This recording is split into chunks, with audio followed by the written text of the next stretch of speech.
Good morning, good afternoon, good evening, whenever you're watching this or listening to this. I hope you're having an amazing day. So let's jump straight in. Episode 28. So yeah, we're really digging in deep on the podcast. I can't believe that I've been doing this for, well, I think it's 27 weeks. I know there was a week where I did 2 podcasts in 1 week, and then I was like, I can't do a podcast today. Like, it was just draining me. So yeah, that's when I moved back to doing 1 a week. So yeah, 27 weeks of doing a podcast just before Christmas. That's when we launched the podcast. Absolutely mad that it's been that long. But actually, like, 27 weeks isn't a long time. And if I think about it, like, my whole prep, I think, is like 22, 23 weeks. So in hindsight, like, Christmas literally just feels like last week. Like it doesn't. But you know what I mean? Like, it doesn't feel that long ago.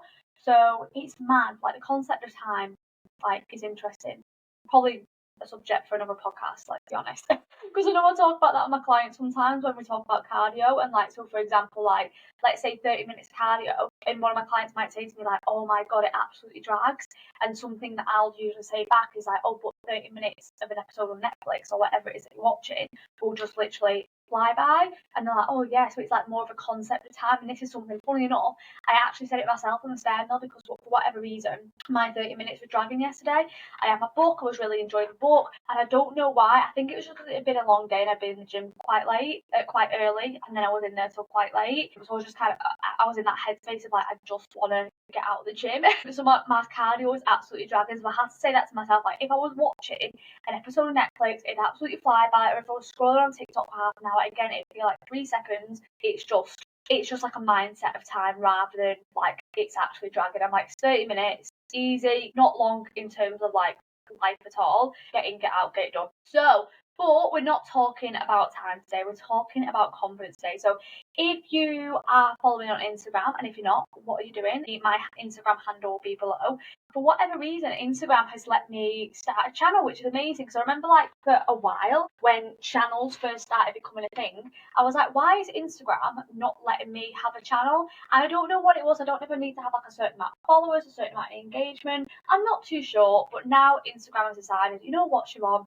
You're allowed a channel. So I've now got a channel which I'm posting lots of updates on in terms of like prep, behind the scenes, all of that jazz. And one of the things that I did on what day was that? I can't remember if it was Friday or Saturday. I put a poll up being like, yo, I'm doing a podcast. I'm filming a podcast on Saturday, which I didn't end up doing. I'm doing it this morning instead because of the bank holiday. And it was just one of those days, you know, when, like, I know I speak to my clients about this, like, if they have like, I mean, all my clients deal with this, whether they have a desk job or not. But you know, one of those days where, like, you've had a really good day and it's been really, really productive, but it's almost like you've got no spoons left. It was one of those days. And like, if I'm going to do this podcast, I want to do it properly. I want to have like the boom. I want to be able to chat. I want to be able to, like, verbal diarrhea into the podcast and be like my usual.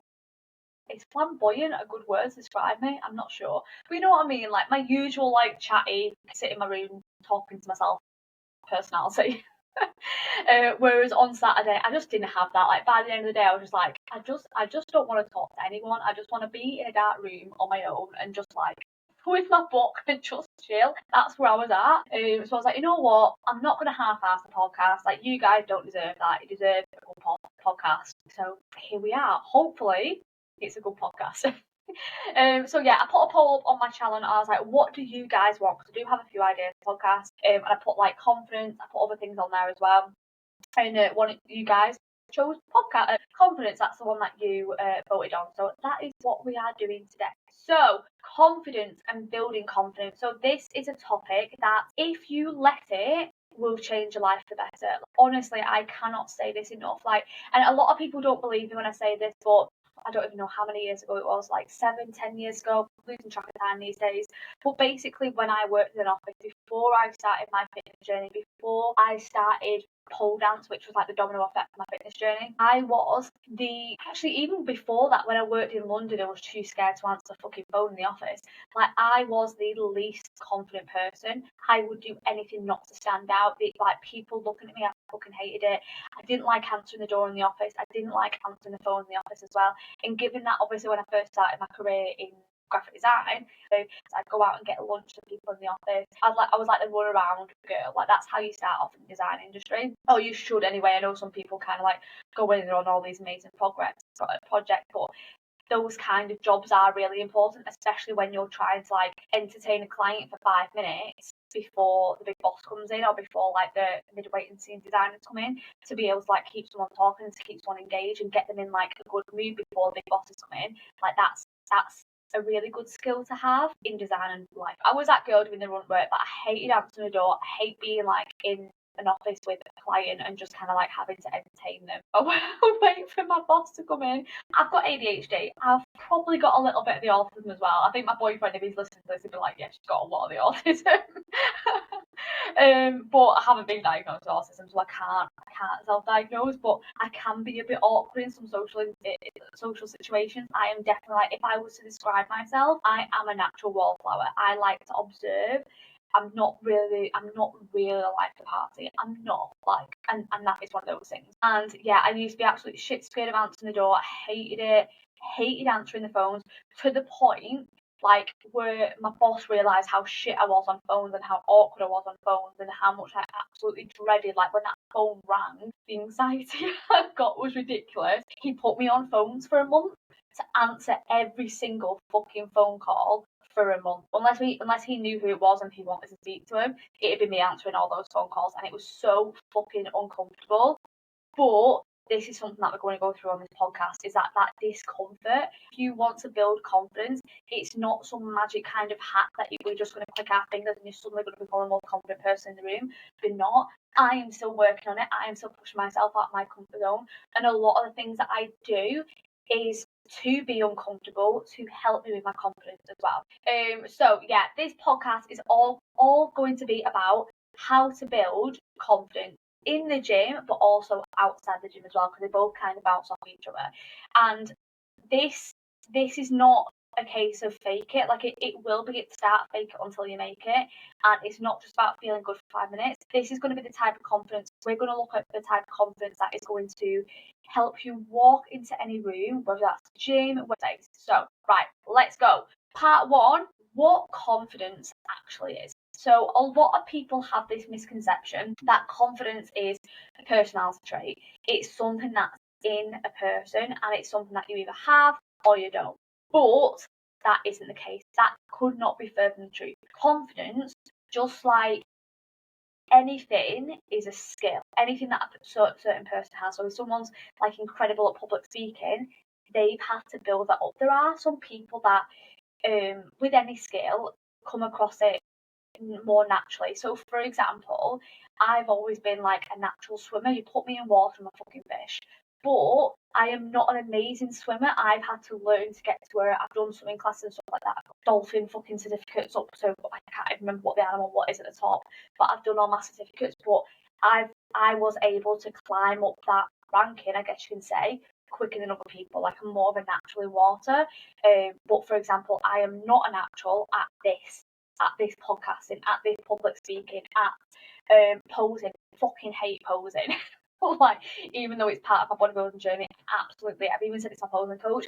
It's the thing that I hate the most. I do not like it. Like, I don't like being the centre of attention. I don't like talking on Instagram camera on my reels. I don't like doing the social media. I don't like planning it, but I also don't like filming it as well. Yeah, so yeah, it's one of those things. Like, some people will have it more naturally than other people, and some people find it will have that little bit more resistance. But that doesn't mean that you cannot build it. It doesn't mean that you can't build that skill of confidence. It just means that you might have to work a little bit harder or for a little bit longer to get the same confidence or to build up that same amount as someone else.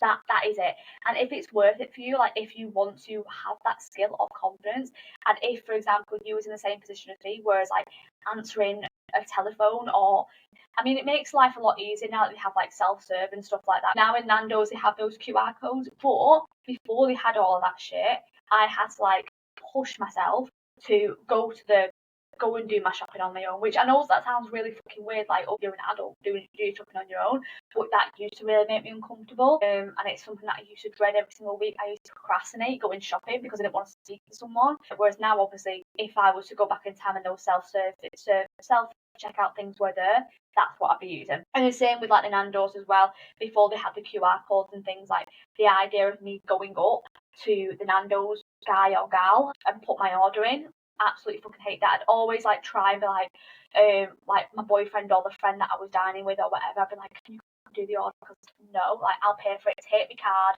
whatever. Like if it was my turn to pay for it or whatnot, like take my card, whatever. I just no, I don't want to do that, and I have to push myself out of my comfort zone to be able to do that as well. I actually also noticed a bit of a weird thing when I went. So basically, I'm looking for a car for next year. I want to upgrade my car. It's not going well at the moment because in my, like, again, completely going off topic, I want a bigger car. I want like a mummobile for Molly. I know it's that crazy dog mum, whatever, judge me all you want. I want a mummobile so Molly can fit in the boot like more comfortably, and we can get like a little tiny little bed from the car to go on ventures. Anyway, however, I am a fucking awful driver. Like, I'm just gonna put it out there. I am absolutely awful at driving. My clients say no, but I think they're just being nice so I don't convert these. And I can't park for shit as well. I'm the person who literally drives in the middle of nowhere in the car park just to park the car because I can't fucking drive. Well, I can't park and I can't drive, but that's another topic. So all the cars that I'm like trialing, so I've got a few in mind. So my car's a Volkswagen, and I know Audi and Volkswagen are made by the same people, and they have to kind of work like feel and work the same way. So I've looked at Volkswagen cars. I haven't been to sit in them yet, but I've looked at them and I've got two in mind. And I've also got two in mind for Audi as well. Now, on the weekend, I tried Q and the Q5, the ones that are not electric basically, but are like bigger. And John was like, you're not going to like these, because I sat in John's dad's Range Rover. I don't even know why I started talking about this. Oh, yes, I do. Anyway, so yeah, the Q5, the bonnet's a little bit better and it's nicer. Anyway, but I want to sit in the Volkswagen ones first, because I have a feeling like they're going to be nicer. Anyway, so I went to look at cars on the weekend, because next year I'm thinking of swapping out my like kiddie car for like a bit of a better one. Obviously price dependent, I don't know. So like I went looking in them, and the salesperson, is that what you call it? I don't know the title, but the guy came over and started chatting, and John just pretty much took the reins, and I just like talk as little as possible. One, because I don't know fuck all about cars, so I think it's more of like a confidence in my knowledge rather than a confidence in myself. Because he asked me what kind of car I had, and I said VW, and John was like, what the fuck? And that's when he started talking. Because I have no idea what car I've got. So yeah, he started talking, and I was just kind of like, yep, it's nice. Okay, I'm done looking at this car. And I was very kind of like, and it was kind of like a weird little stumble moment. But again, this just lets me know, right, okay, I'm not confident in that situation. That doesn't mean that I'm not confident in general. That just means in that situation, which is out of my comfort zone and is a very new environment, yeah, I'm not going to be confident, and that is normal. This is something that I'm going to talk about on this podcast as well. So yeah, that was a bit of a diversion for me that I'm going to film a 20-minute podcast, 16 minutes, 25 minutes talking about cars. So yeah, confidence is not something that you have or you don't.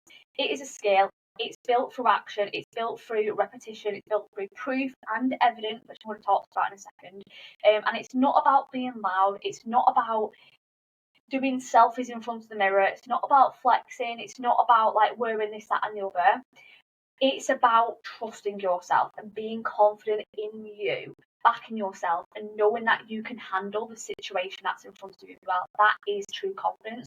You can have someone who's taking selfies in front of the mirror in a gym, have someone that's recording a whole workout, but they're not confident. They're just confident in that thing, but they might not back themselves in whatever situation that they're in at the moment.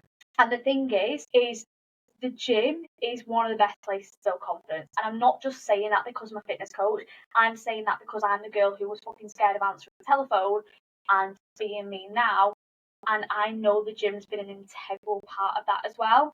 And the reason being is because it's you versus you, or it should be. If you're like trying to compete against someone or try and outlift someone who's next to you on the bench, or like next to you in the weights area, that is the wrong mindset to have. It is literally you versus you every single week. And this is what I say to my clients a lot, is that when they are doing their program, they're not trying to like beat someone else on a team, someone that they know, etc. They are literally trying to beat the woman or the man from last week. They're just trying to beat that person. Because the thing is that no one can do the reps for you. No one can fake your progress. Either you show up to the gym and you put the reps in, or you don't. You either lift the weight or you don't. And every time that you do these things, every time that you show up to the gym when you can't be asked, every time that you potentially film a set to send to your coach, even though it's been really uncomfortable, you're collecting evidence. You're collecting evidence that you can do hard things. And if you can do this, if you can fucking lift that weight that you never thought possible, what else can you do as well? And again, when you're going to the gym, when you really, the last fucking place that you want to be is that gym. And believe me, like even as a coach, even as someone who's competing this year, I have those thoughts myself. You're telling yourself, I do not quit on myself. I follow through with what I say I'm going to do as well. And by doing that, by essentially following the plan or following the process and committing to the goal that you said that you was going to do and going to achieve, you are building evidence to trust yourself. So for example, if I say to myself, I'm going to train Monday, Thursday and Saturday, which is my 4 sessions per week, and I do all of those sessions, I then added on to evidence that I trust myself. I've told myself that these are the days that I'm going to be training, and I have followed through on that. So the word that I say, what I tell myself, I am going to trust myself more. However, if I don't, so for example, I trained yesterday, so I did my Monday session. I got to train today as well, so I could have done this podcast. That's what I'm putting off and doing. If for whatever reason I do not train today, then I'm going to lose confidence in myself because I've said that I'm going to do X and I don't do X, which basically means that I've lied to myself. Like, yes, I might not have intentionally lied to myself, but it's almost like, let's say that you have a friend and they say, I'm going to meet you at Costa Coffee at 10 a.m. on a Tuesday. And then you're there bright and early. Well, it's not bright and early, but you know what I mean. At 10 a.m. on a Tuesday, sat there, you're waiting for your mate, and then you get a text off them and they go, sorry, I can't make it today. Like, I'm tired, or whatever that is. You're going to lose confidence in that friend. And it is the exact same thing that when you go to the gym. Like, if you say you're going to go to the gym on this day and you don't, for whatever reason, and you don't follow through, or something comes up, you lose confidence in yourself. Now, if, for example, what happens, and let's say you got the kids or you've got childcare issues and stuff like that, and you can't make the gym, fair enough, but what can you do? So instead of going to the gym, you could do a home workout, you could do your cardio, at home, you could go for a walk and make your steps, you can make sure all your nutrition bang on, you could do something. But if you don't go, fuck it, I'm not going to do anything because it couldn't be perfect, I can't go to the gym, again, that'll also affect your confidence. Where if you couldn't go to the gym, but you did a home workout, that will also increase confidence in yourself. Not only that, but that will build evidence in I can do hard things, I am disciplined, I'm a good problem solver. It'll also give you evidence for other aspects of your, like, other things that you believe about yourself that you might want to build on that too, which again is potentially another podcast another day. Next topic is why most people stay stuck. So I'm going to call you out on this. Most people don't feel confident because they're waiting to look a certain way before they can act a certain way. And I know this because I've had many questions. I'm going to wear this when I look like this, or when I weigh this, or when I am this size. I am only going to start recording the gym when I know my form is good, or when I'm lifting a heavy weight, or when I am a certain weight or dress size as well. They will only do certain things. Or for example, they might take a selfie in the mirror, in the gym mirror, but only when they're at a certain point in their physique. Again, all of these, again, they'll go all in when they're more motivated. They're waiting for this certain time. They're waiting for this light bulb moment. But the thing is that it's completely backwards, because confidence doesn't come from the results, it comes from the process. It comes from pushing yourself through uncomfortable positions. So, for example, me going to a car dealership and having that awkward encounter with the salesperson. Like, yeah, it was pretty fucking shit on Saturday when I felt awkward as fuck. However, when I go to the next car dealership, I'll be slightly less awkward. And then if I go to another one, I'll be slightly less awkward. And it's the same thing as when I'm talking to my guys about the gym. They might start off with me and be like, oh my god, I absolutely have no confidence in the gym, I have no confidence in the weights area. And I'm like, right, okay, let's start off in a little corner in the room with your dumbbells and like do like a little shy girl workout. And what I'll do is I'll give them one exercise where they need to be by the dumbbell rack, or they're in the middle of the gym on a weight machine, and I'm pushing them out of their comfort zone by doing that. And then over time, as the brain adapts, i.e. neuroplasticity, we've got a podcast on that, as the brain adapts that discomfort of that person going out onto that one machine, you will get more comfortable with using that one machine. And when that happens, I add another machine. You've got your little shy girl workout, you've got 2 machines. And then slowly 3 machines, 4 machines, 5 machines are on the cables. They go and asking people like how many sets they've got left. And this is something that gets built up all the time.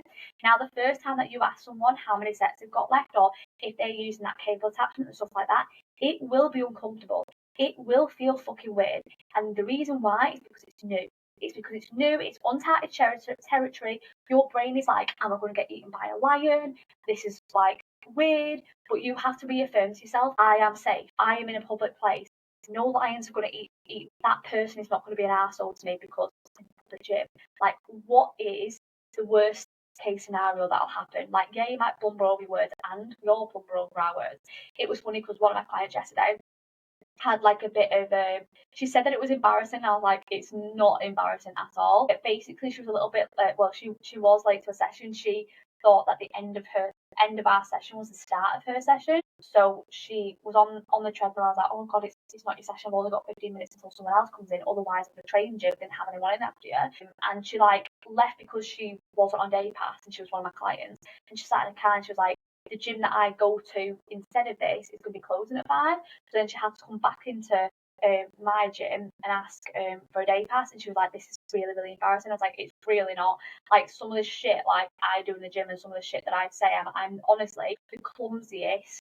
Like, I don't even know how to describe. I'm just an awkward, weird person. And you know what? I fucking own that. Like, I'm happy with me being a weird person. And honestly, I as I said to her, I said some of the shit that I say and do in that gym, like, they will not bat an eyelid at that. Like, they really, really won't. They won't give a shit. And, like, it's fine. Like, she went in there, she did a workout, she cracked on, she had a really great session. And it is one of those things, it's like, those little weird situations, I guess you can call it, that happens. Like, it's part of being a human. It's part of your experience. We all deal with shit like that. It's like, for example, me at the car dealership, what car do you have now? VW. Like, what the fuck? Like, it is one of those things.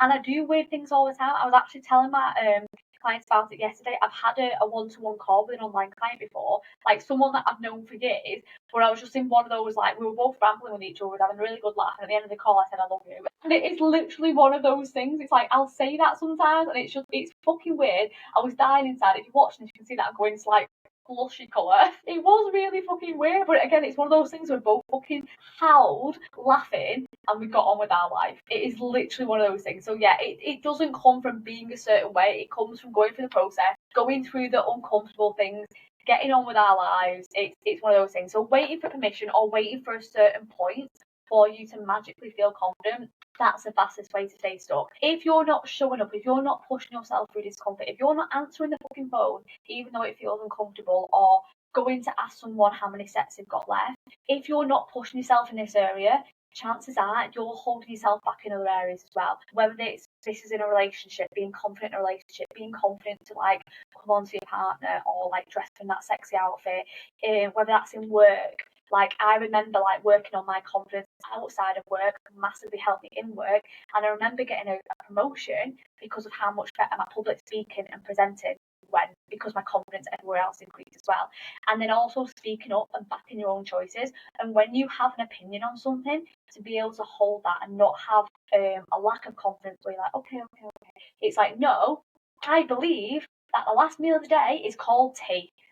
Like, and if you're following me on Instagram and the poll that I put the other day, you will know what I'm on about that. Because like, me and John was having a debate on what is the last meal of the day called. He said dinner, I say tea. I mean, it doesn't fucking matter at the end of the day, but my opinion is that it's called tea. John believes tea's a drink, and I'm like, yeah, but we're also northern. Call the last meal tea. And that is my belief, and I am confident in that belief.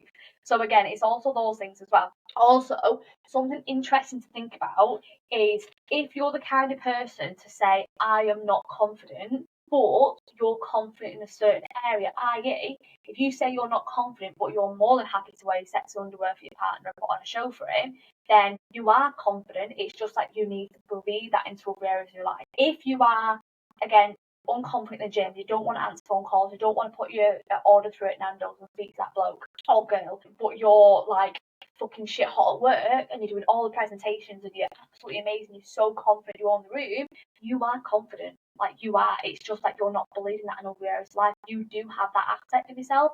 It's just like you need to transfer that into other areas as well. And yes, I know it's difficult, but all the good things are difficult. So yeah, confidence gets built when you stop breaking promises to yourself, when you push for uncomfortable situations, and you essentially prove to yourself that you are going to be okay, that you have got this. Again, another story. One of my clients is going on holiday. I believe it's today or tomorrow, I think it's tomorrow. And she's mentioned that she hasn't been, I think she mentioned something like the responsible adult on a holiday before. There's always been like another responsible adult. I think it's her and some, like, she's looking after someone. I think it might be a daughter. I think it's her and a daughter that's going away. Anyway, and she was just like, oh, I'm not too sure about this. It's like, you will be fine. Like, you will handle it. And it's almost like when I went to Bulgaria, and it's the very, very first time that I went through an airport and I got on a plane on my own. I have never done that in my life. And I'm going to be completely honest, it was fucking uncomfortable. It was uncomfortable going to the bag place to put my bag through because I had no idea what I was doing. Like, and I had to ask the guy for help with the computer thing to weigh my bag and stuff before I put it through. In security, I had no idea what I was doing. I had to like redo, like take off something or like redo something again. Had a back in security as well. Again, the people that were really nice, really helped me. I think they could tell that I was like playing, I was fine. When I got in the airport, there was another fucking situation that I'm not going to go into. I think again, I mentioned the story on another podcast as well. But again, it's like, because I've been through that situation in the airport on my own, I've given myself the evidence that I can do that. So if I was going to go away on a solo holiday, I know the airport would be no issue at all. Yes, I'd probably feel like it's a little bit uncomfortable again with me being on my own, but I know I would be fine because I've been through it before. I went through discomfort, I handled it, and I was peed off that KFC didn't have the rice meals, and I had to get a shitty salad from Boots. But it is one of those things. Again, I got through it. I was fine. I lived. I survived. Sometimes it is that you've got to push through to build that confidence, and again, build up that evidence for yourself as well. Next part, confidence specifically in the gym. So yeah, let's talk practical about this. So how to start or how to build confidence in the gym, especially if you're new in the gym or if you're getting back into it after a long period of being away. So for example, if I haven't been to a certain gym in a while, so I used to live in St. Helens. If you don't know where that is, Google it. But I used to live in a town called St. Helens when I lived on my own, and there was a big gym there called Evolution Fitness, Evolution XL now, which it's changed locations. So I used to train that gym quite often. Now I haven't been there in a while. Now, last time that I went in there, I did feel uncomfortable because I'd been out of that gym for so long. Obviously, I've been training in different gyms, but I haven't been in that specific gym for a while. It's also because I haven't been in, let's say, Pure Gym Warrington North for 6 months. If I were to go back into Pure Gym Warrington North, I would probably feel a little bit weird, even though I worked there for years. Like, again, it's one of those things. If you have been out of the gym for a while and you're getting back into it, first thing that you can do to massively help yourself is have a plan. Because if you walk into the gym clueless, this is a really great way to feel overwhelmed straight from the offset. So know what you're training, know what exercises that you're doing, and potentially even look on Google to see if you can see the layout of the gym as well. And also what exercise you're doing, what tempo, and all of that jazz. Now, if you're going to the gym and you have no idea what the layout is, what I do, and this is a really big tip, because I get nervous in new gyms as well. If I've never been to a gym, the first thing, or if I haven't been for a while, I potentially move things around. First thing that I do is I find the cardio equipment. Find the cardio equipment, jump on a treadmill, or I'll go dead fucking slow on the stair mill, because then I can essentially, where the stair mills, I can see most of the gym, and I can kind of look and go, right, okay, there's a leg extension, there's this. This looks like it's all the upper body area. This is the dumbbells, this is the tables, and then I'll be able to actually essentially look and be like, that is my first exercise, that is where I need to go. Also, what I've done in the past as well, and this might feel really weird when you're doing it, but if you're, let's say, if I was training and you was doing this, I wouldn't notice that you were doing this at all. What I've also done is I've done literally a lap around the gym. Like, obviously, I've been on my cardio equipment, and then I've gotten off, and I've literally done a lap around the gym, and I've walked like at a normal pace. I've not run around the gym or anything like that. And I've essentially clocked things like, right, okay, there's the abduction and abduction, there's the Smith machine, there's the leg press, and I'm doing this. But when people are training, they will not know that you're doing a lap around the gym. They won't give a shit. They're in their own world. They won't know what you're doing. They might watch you walk past and be like, all right, okay, she's walking past, she's going to a certain piece of equipment, but other than that, you're out of their brain. As soon as you pass their vision, you're out of their brain. So I've also done this as well. I've walked around, I've clocked where my first with my first piece of equipment is, let's say it's leg press, I jump on the leg press, and when I'm having breaks, I'll get out of the leg press and I'll have a look around and I'll find my next piece of equipment. I'll also find the one after that as well, just in case that one's busy by the time I get off it. So I'll clock where pieces of equipment are, just so that I'm not wandering around the gym. There's nothing wrong with wandering around the gym, but I know, because I've done it myself, but I know some people feel awkward doing that. So if you're that person, that's some really good tips that'll help you. So yeah, if you don't have a plan, you don't have progress, and of course your confidence will feel a little bit less as well. Next thing is that when you're in the gym long term, is focus on being as strong as possible, not how skinny you can get. So when your goal is to get stronger and your weights are going up and up and up and up, everything shifts. Like, yes, obviously if you're on a weight loss journey, you expect the weight to go down, but you stop obsessing so much over the scale. So if you have 1 week where it goes up, it's not the end of the world, and you start chasing weight on the bar rather than weight on the scale. And when you get to a certain point, like I was saying before, where let's say you're sumo deadlifting or you're leg pressing something like you never thought possible, honestly, it's madness, because when you hit a PR, personal best, when you hit have like an extra rep, when you do something that you never thought you would do, this will increase your confidence, because you're like, fucking hell, if I can do this, what else can I do?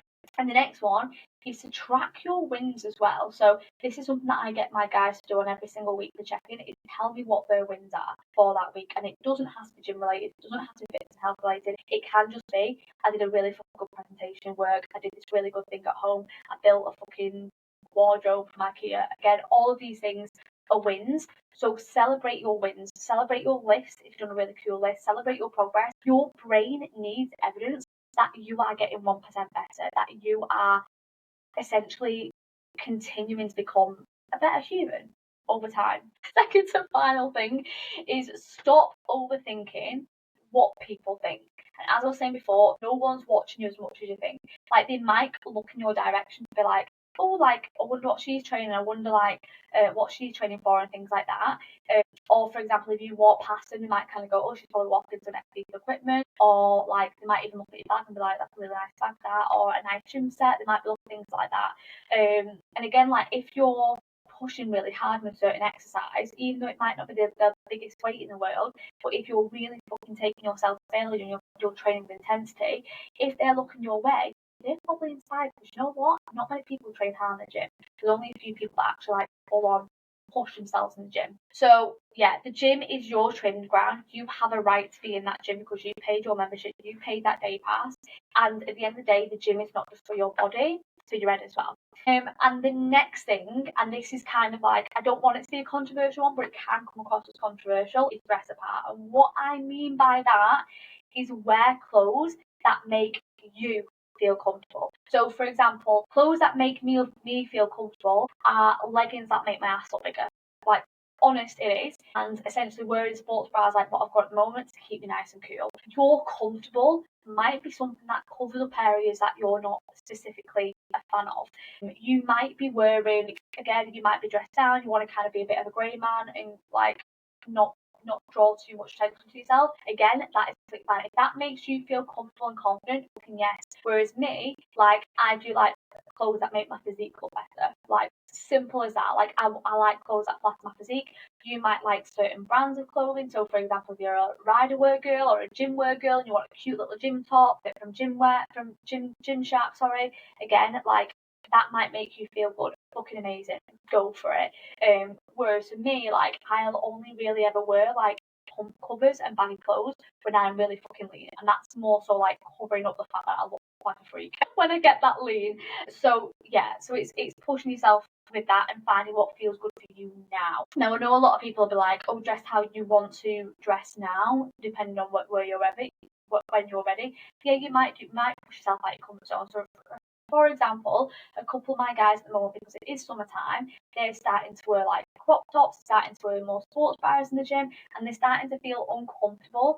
Comfort doesn't necessarily mean like mentally comfortable, but also physically comfortable as well. So for example, a couple of my guys have been pushing themselves out the comfort zone and just being in the gym in sports bras, just because how hot it is in the gym, they can't stand having like a full pump cover on, and that is fine. It's one of those things. It's like, do you want to be comfortable in terms of how you're like mentally feeling, in terms of physique wise and like covering up the way that you want to, or do you want to feel cool in the gym? And sometimes, like, the comfort of feeling cool in the gym massively overrides, like, how they feel like they are looking. So yeah, there's that kind of thing as well. But personally, I am not the one that's like, oh no, wear shorts and sports bras in the gym, even if you feel massively uncomfortable, because I'm going to be honest, like, I've been there myself, and I just had the worst gym session because I was just so focused on my body image. Just wear clothes that feel good, that makes you feel good. If you get to the point where, like, yeah, you are stripping off to have a sports bra because it's fucking horrendous in the gym, amazing. Like, of course, it's something to celebrate, but I'm definitely never going to push anyone to essentially strip off in the gym if they're not comfortable doing so. So yeah, you don't have to shrink to be confident. Just show up as you. And if you is wearing like baggy top and jogging bottoms, like, fucking go for it. If showing up as you wearing booty pants and a crop top, fucking go for it. Like, either way, like, wear what you want. Next thing is confidence outside the gym as well. So the thing is as I was saying before, the magic is that the confidence that you build in the gym and showing up for yourself and following through on the promises that you make to yourself is going to spill into the rest of your life. You're going to hold your head high. You're going to speak more. You're going to say no to shit that doesn't align. You're going to set more boundaries.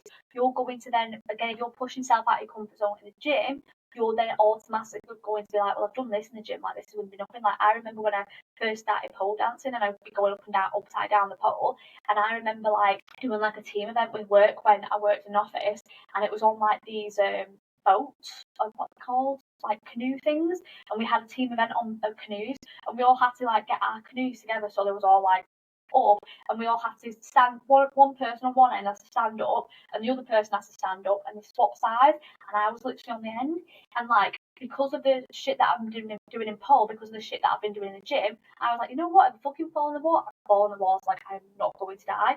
So I literally got up, walked across all the canoes, had a good laugh doing it, and vice versa. And it was the fucking best experience to do that. So I was like, if I fall in the water, like, it is not the end of the world. Hair dryers exist, towels exist. We're going to be okay. So yeah, all those things will spill into it. You also won't tolerate half-ass energy from yourself when the little devil starts speaking up and being like, you can't be asked going to the gym. Last thing that I want to do, like, if anyone else is giving you shit and just being a negative Nancy, you will get the confidence to call that shit out, which is amazing, but also can obviously end up with a few interesting conversations as well. And the reason being is because you've proven yourself to be capable. You've built resilience, you've built discipline, you've built that ownership. And as I was saying before, when you learn to keep promises to yourself in the gym and with your fitness journey, you start keeping them everywhere else as well. You'll start pushing yourself out of your comfort zone. You'll start doing these things again. As I said, your life will level up, as well as obviously your physique and your fitness too. Like, the first time that you do that will be fucking uncomfortable. Second time you'll do that will be uncomfortable. But the thing is that you will never feel ready to push yourself out of your comfort zone, ever. And the women that you admire that have that confidence push themselves outside of their comfort zone before the doubt went away. Because at the end of the day, they knew, and they continue to reaffirm to themselves, that they will be okay.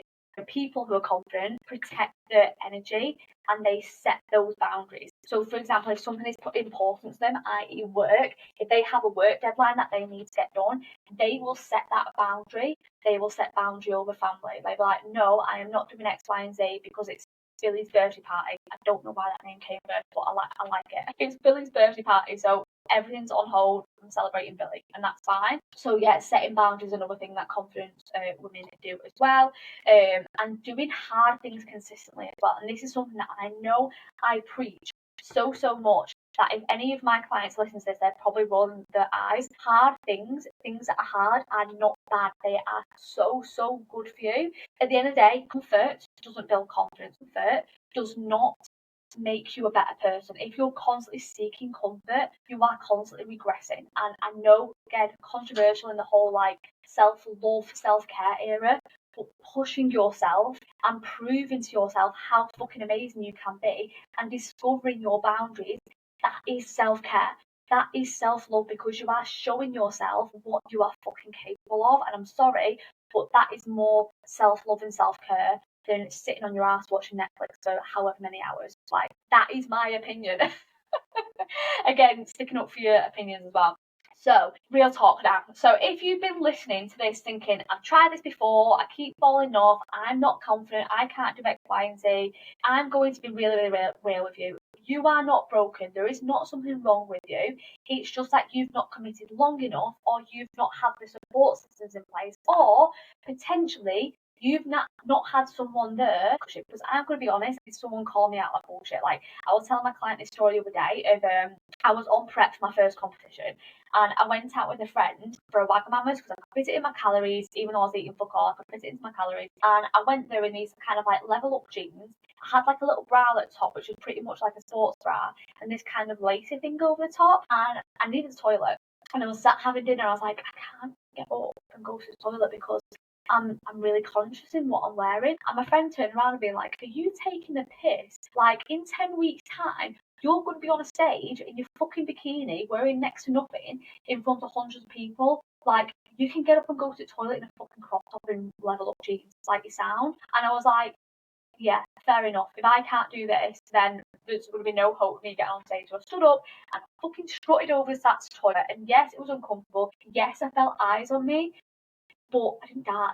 Like, I didn't die. No one said anything bad. If anything, like, and again, this is not me being egotistical. They were probably looking at me and being like, oh, that's a really nice outfit, because, like, I really put effort. I don't usually put effort into my appearance at all. I don't give a shit. But I did on that day. I had makeup on. I had my hair all nice, even though it's scruffy at the moment. If anything, they might have just been like, oh, she looks really good, or she looks comfortable in what she's wearing. Like, that's it. And at that point, I was like at a good level of leanness as well. So it's one of those. So nothing bad was said about me. I strutted the toilet, I went for my wee. I came back and enjoyed the rest of my meal as well. And that's the thing, is that confidence isn't built in a week. It's built in the reps that you do not want to do, the things that you do not want to do, the phone calls that you don't want to answer, the sales reps that you don't want to speak to, the workouts that you push through, and the mornings that you honestly cannot drag yourself out of bed, or you struggle getting out of bed, but you get up anyway. That is how confidence is built. It's not sexy, it's not glamorous, however, but it's the only way to get you to a version of yourself that doesn't second guess itself every single day. And again, I know that because I've been there. Right, wrap it up, because I know it's been a very long podcast. We're nearly on 50 minutes of what was meant to be a 20-minute podcast. So if you take anything from this podcast, let it be this. Confidence isn't something that you wait for. It's something that you build rep by rep, day by day. And the thing is that it starts by backing yourself today, right now, right in this very moment. So if this episode hits home with you, please make sure to screenshot it, share it, tag me in it so I know that you've listened to it and we can have a back and forth about it. If you know a woman, a friend, a family member who would benefit from listening to this too, I'd really appreciate you sharing it with her as well, because obviously the end game of this podcast is to help as many people as possible. So please share it if you know someone who will benefit from it. And yeah, at the end of the day, if you are fed up of being that unconfident person, if you want to level up in all areas of your life, not just in the gym, but in work, in your relationship, life, fitness, if you're ready and you want that tough love, and you want to be actually held accountable, then let's get on it. I do have spaces for one-to-one coaching opening in June. So a couple of days away. So please message me if you're ready to reach out. No fluff, no excuses, fucking go. But yeah, thank you for listening to me ramble as usual. I hope you enjoyed this podcast. If you have any questions, you know exactly where I am, and I'll catch you on the next one.